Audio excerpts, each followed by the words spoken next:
Selamat sore dan selamat datang kepada semua tamu di acara Boru Brand Launching dan Sindar Collection Release. Perkenalkan, nama saya Desi Bahir, saya akan memandu acara hari ini. Dan saya harap semua tamu yang hadir via Zoom ataupun Instagram Live selalu sehat dan berada di bawah perlindungan Tuhan Yang Maha Esa.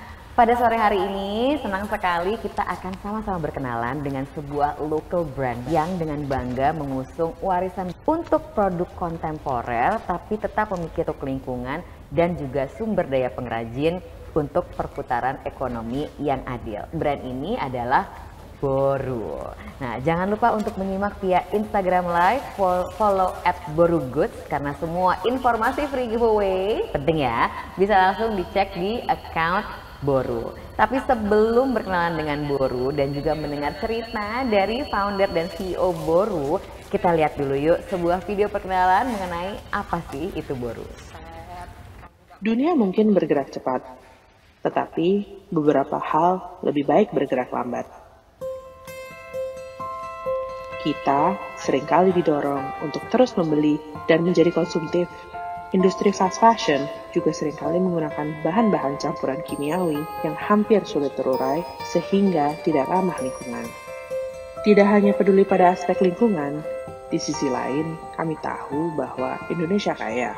Dan salah satunya kita kaya akan budaya. Namun terkadang seiringnya berjalan waktu, budaya memudar. Padahal budaya merupakan elemen penting yang menjadi karakteristik utama untuk Indonesia. Hal penting ini juga memiliki proses yang tidak sederhana. Sadar akan budaya Indonesia sangatlah penting, maka membawa budaya Indonesia bukan sekedar hasilnya, tapi juga perjalanannya. Membawa konsep timeless dan ethical pada sustainable fashion dengan mengangkat nilai etik budaya, merangkul UKM dan para local artisans serta desainer muda untuk memadukan aspek budaya melalui kolaborasi. Berkomitmen untuk menjaga siklus dari lingkungan, budaya, serta pengrajin agar menciptakan perputaran ekonomi yang dapat terus berkembang. Cita-cita kami untuk menghasilkan sustainable fashion yang mengangkat nilai etik budaya.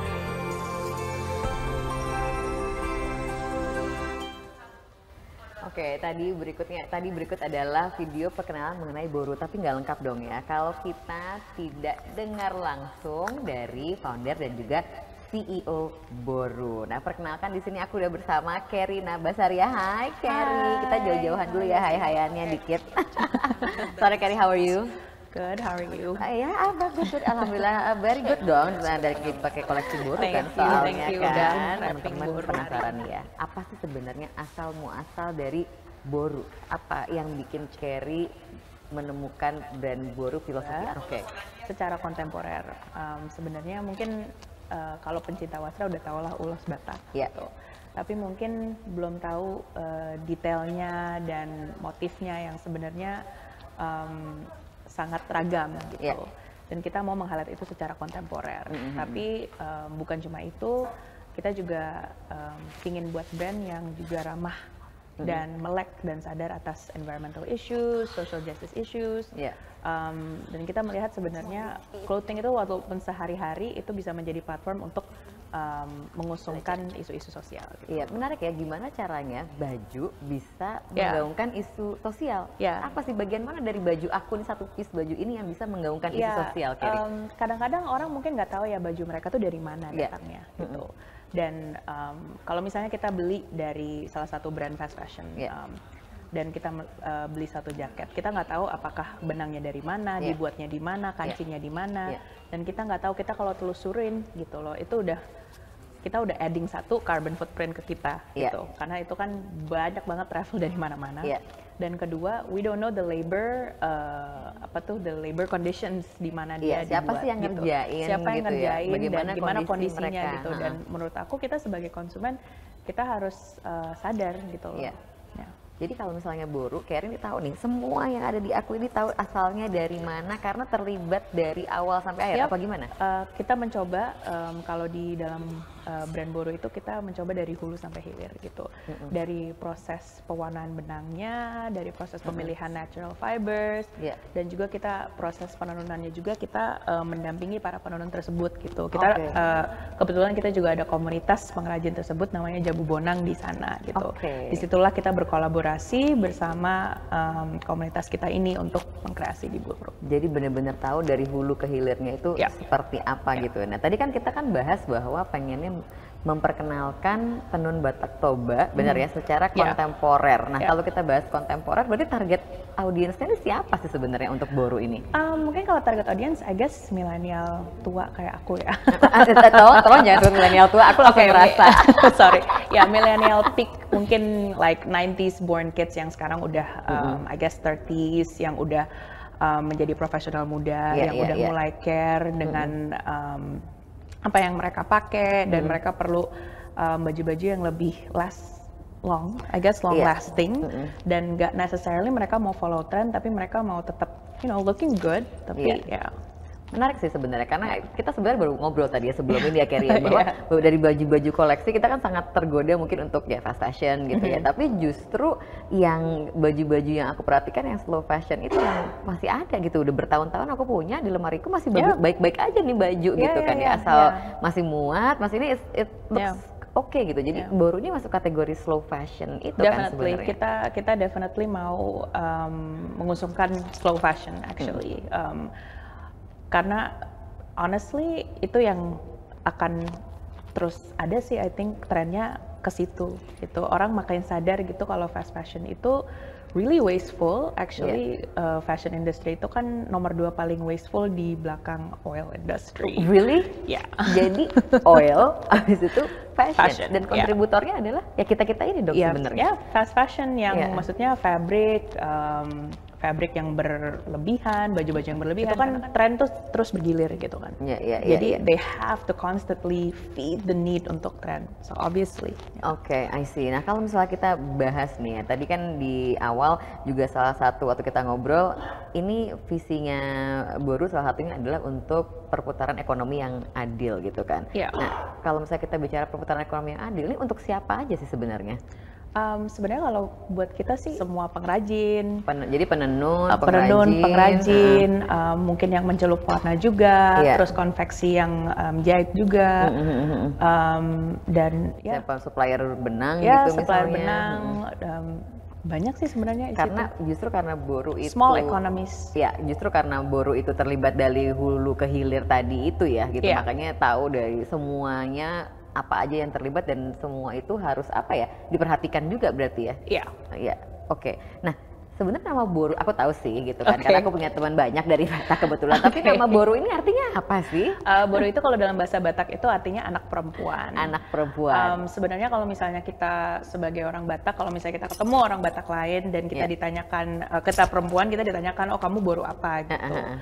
Nah kadang-kadang mungkin kalau di dalam budaya Batak itu kadang-kadang anak perempuan tuh I guess sometimes second class citizen gitu. Jadi kita kan nggak akan bawa nama marga ayah kita selalu bawa nama suami nanti gitu kan nanti. Nah kita menggunakan Boru ini in a way untuk reclaim perempuan Batak yang kuat gitu loh, as a Boru.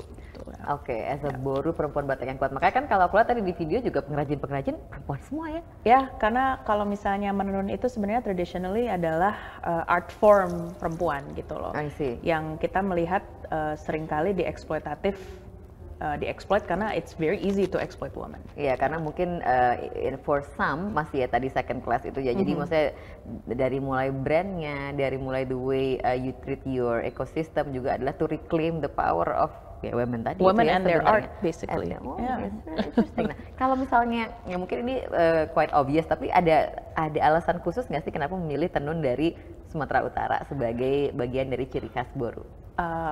Obviously aku orang Batak. Makanya aku bilang kan quite obvious, tapi I just have to ask aja. Itu obvious, tapi kebetulan memang aku besar dengan kakak-kakak dan ibu saya sendiri yang memang mencintai wastra Indonesia. Mereka banyak batik, ikat sumba, Ndek Bali juga, tapi salah satu yang mungkin di semua keluarga Batak itu kita semua punya wardrobe yang penuh dengan ulos gitu. Pasti ya. Dan itu mungkin menjadi inspirasi sebenarnya ulos ini pentingnya seberapa banyak sih gitu ke ke keluarga Batak sendiri gitu. Dan itulah maybe meditasi dari situ, inspirasi, and we're like, okay, kita kayaknya mau sharing ini nih keluar juga gitu loh. That importance. Makanya tadi targetnya juga karena targetnya adalah milenial, biar dipakai lebih sering, karena kan kalau ulos aja mungkin hari-hari, mungkin kalau ulos aja hari-hari nggak bisa dipakai kali ya gitu, hari-hari ya, atau gimana sih, ada nggak sih orang yang hari-hari mungkin orang biasanya kalau misalnya melihat ulos tuh biasanya adat ya gitu kan, karena kita tuh benar-benar ulos tuh sakral sekali untuk orang Batak, dipakai untuk adat, tapi not necessarily. Karena sebenarnya banyak banget ragam motif yang bisa dipakai sehari-hari. Seperti ini misalnya? Ya, ini. Jadi, tapi kita juga mau highlight, ada beberapa motif-motif ulos yang tidak bisa dipakai untuk sehari-hari juga. Kita mau highlight kalau misalnya motif-motif tersebut tuh tetap harus jadi, tetap sakral dan tetap untuk adat. Makanya kita lebih inspiratif gitu loh, dari inspired by ulos Batak. Jadi kita nggak mengganggu-gugat adat Batak itu tuh sendiri. Gitu. Iya. Jadi adat Batak biarkanlah tetap menjadi adat Batak, tapi bagaimana caranya memperkenalkan ke yang lebih luas lagi, gitu kan? Outside of the Batak community. Outside of the Batak community. Seperti aku yang sekarang sudah terpapar nih oleh ini kan, oleh Welcome. Nanti harus dikasih marga. Saya terima marganya nanti ya, kita omongin habis ini ya. Aku dapat marga apa? Nah, tapi kalau misalnya tadi kan bilang kan inspired by, berarti kan dari ulos yang banyak tadi yang sakral itu kan diterjemahkan lagi menjadi seperti ini misalnya, lebih kontemporer. Siapa sih yang desain, Carrie? Kita punya in-house designer, banyak banget, beberapa yang Indonesian designers, both textile dan produk, yang sebenarnya mereka sangat passionate untuk actually mengambil inspirasi dari wasra Indonesia ya gitu, tapi menerjemahkan gimana caranya contemporary yang attractive, I guess gitu, to younger audience gitu. Tapi tanpa merugikan dari mana budaya itu datang gitu. Benar. Jadi tetap kita harus melihat akarnya dari mana, tapi nggak berarti menutup kemungkinan membuka itu ke yang lebih luas. They're very passionate about fashion and especially about Indonesian fashion. Iya. Dan pastinya slow fashion juga ya pastinya kan ya. Tapi kalau misalnya I would imagine ya, kalau misalnya, jadi ya teman-teman semua ya, itu 2 tahun yang lalu tuh aku pernah ada di suatu acara, terus dengar Carrie waktu lagi ngomongin nih ya soal ini yang sebenarnya belum ada wasit cikal bakalnya, itu tuh udah 2 tahun yang lalu, dan sebenarnya kan cukup lama ya. Berarti kalau in terms of research and development, apa aja sih yang dilakukan? How hard is it untuk membuat suatu slow fashion dari yang terinspirasi dari wastra Nusantara? Jadi semuanya tuh benar-benar kita pikirin. We have a joke in our company, we overthink everything we overthink it. Jadi research and development tuh benar-benar kita ke lapangan satu-satu. Nah kalau misalnya ke penenun, kita tuh benar-benar datengin satu-satu ke desa mereka dan ke rumah mereka untuk bersilaturahmi. And then we actually ask them gitu loh, what is the issue? Apa sih yang kalian butuhkan? Kalian juga kalau misalnya mau maju di dalam menjadi penenun, apa sih yang dibutuhkan gitu? Dan itu aja that takes a lot of time gitu kan. Sebenarnya SDM itu sih sebenarnya yang lama gitu.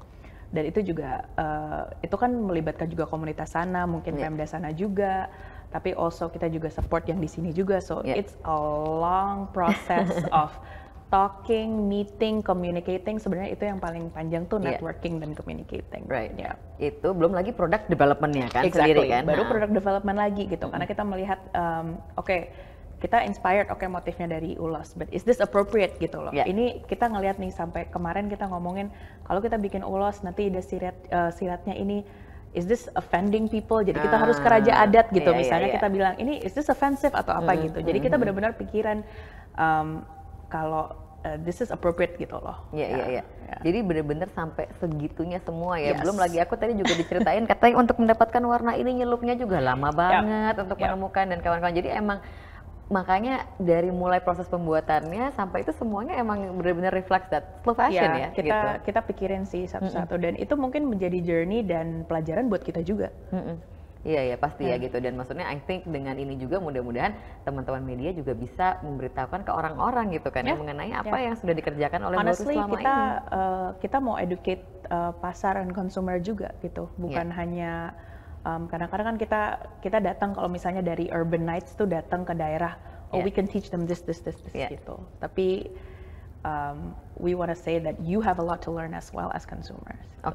Oke, nah ini kan sebenarnya mungkin teman-teman kan penasaran nih ya dengan perkenalan dan peluncuran brand Boru ini kan pengen ada koleksi terbarunya nih kali ini kan. Nah sambil habis ini kita akan lihat nih ya koleksi terbarunya. Tapi kalau misalnya teman-teman media ada pertanyaan untuk Kerina Basaria selaku founder dan CEO dari Boru, bisa langsung menuliskan pertanyaannya di kolom chat tentunya. Nah sebelum kita melihat koleksi baru dari Boru yang bernamakan Sindar, mari kita lihat koleksi ini dalam sebuah video presentasi berikut ini.